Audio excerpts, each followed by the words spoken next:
Hello, ladies and gentlemen. Grand Spartan with the latest in base designs.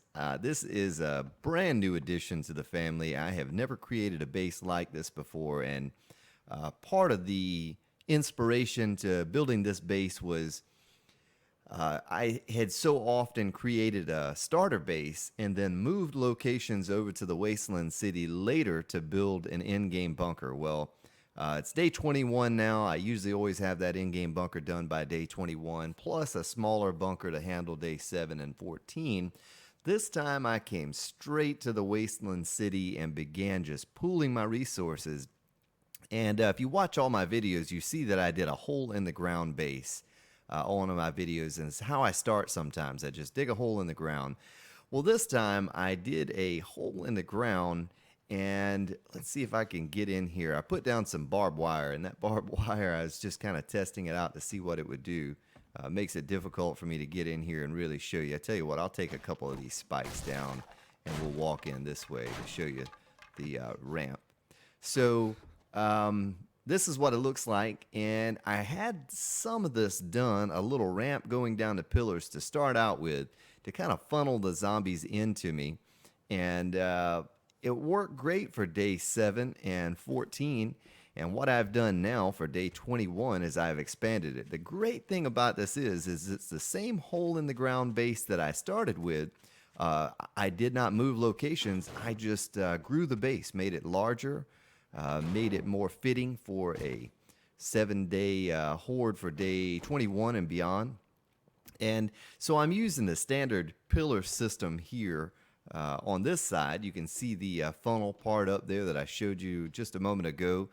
So I also made it so that once they drop in, they can't get out. Once they check in, they can't check out, like the Roach Motel. So they're going to fall in this pit. And it's worked beautifully so far. Zombie spawn is turned on as high as I can get it, so I'm getting tons and tons of zombies in these hordes. And so I'm curious what this 21-day horde is going to do. I had to do this the way it is because if I take this block out here, there's a hole going right up. That is the ramp that leads down into this spike pit. Another cool feature, I have a few cool features I'll show you. So here's your storage, and the reason the storage looks this way, we're going to go down and take a look at it now, is so that I can access it from this room underneath as well. So when the horde's hitting and you need a place to dump your stuff off, and you will, there they are. They're right behind me. I can just turn around, dump stuff, and access it from below.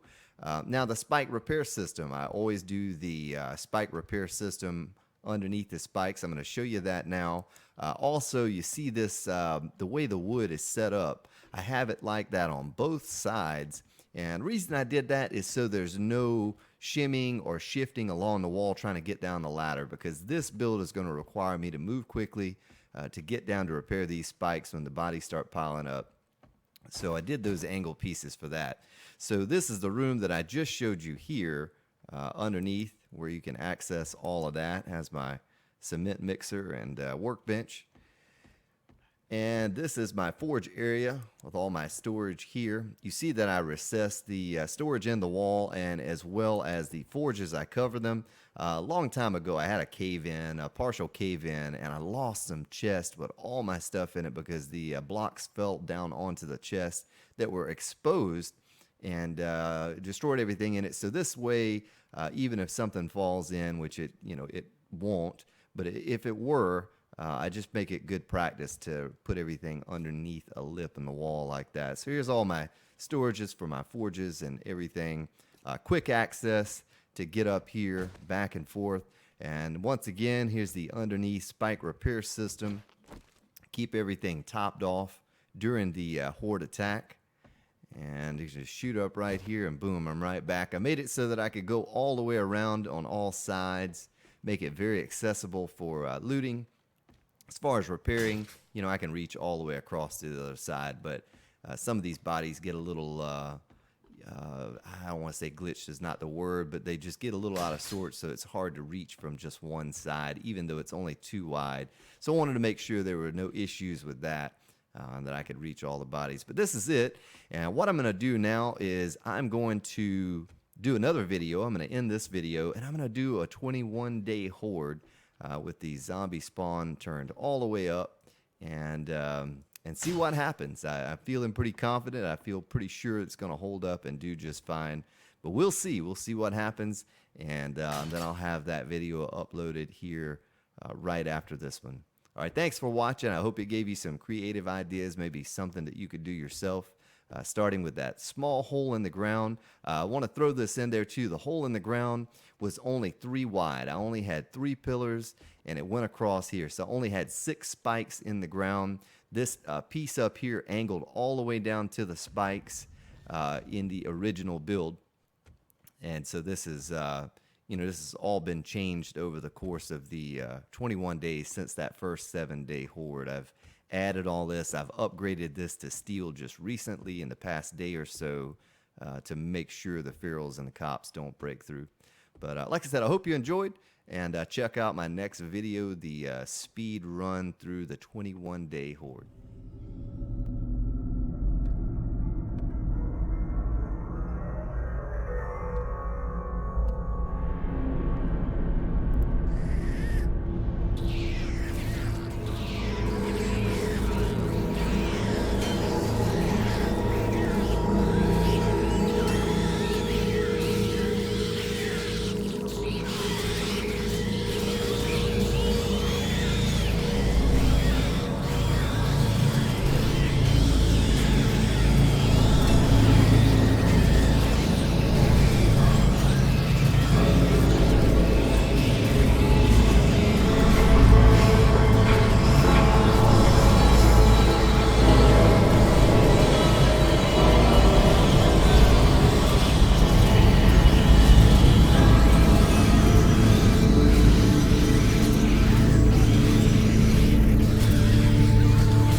Thank you.